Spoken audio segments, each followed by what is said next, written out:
دا د صحابو شان ذکر کیږي کوشري مونږه قدرت ورګولا الله تعالی ورته طاقت ورکړي نه دی الله تعالی په قران باندې پیشنګوئی ورکړله چې کو دې خلکو ته دې صحابو ته مونږ قوت پزماکه کې حکومت ورګو نو دی بیا په خپل حکومت کې سګي الله وی کو دې مسلمانانو ته مونږ حکومت ورکو نو دی خپل ټول وخت او خپل ټول کارکردګي د الله تعالی د حکم مطابق دا چې کوم دی کی مونږ به کوي زکات به کوم دی کوي غو ورګي امر بالمعروف خلق په نیکو ترا بلی خلق به د بدونه په زور سره منګي زور سره د حکومت کار دی چې په زور سره د بدن یو سړی منع کوي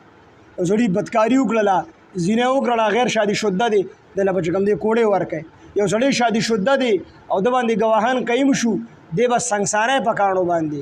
قاتل لی قتل عمد کړي دی دی به کوم دی قصاص کوي په دې کې نو کو د یو سزا چا ورکړه په د ټول ملک به امن راشي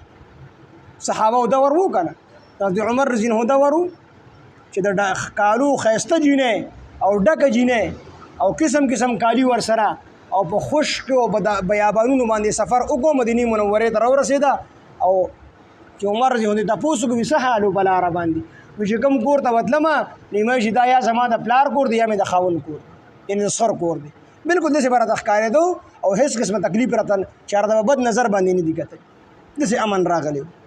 دلته الله تعالی د صحابه شان ذکر کو چې کو دي د قوت او طاقت ورکړل شي دی 100% په دین باندې اوچلېږي امن براشي او دی موږ کوي زکات پور کی د ټول خبري براشي الذين اوغه اوشول بیا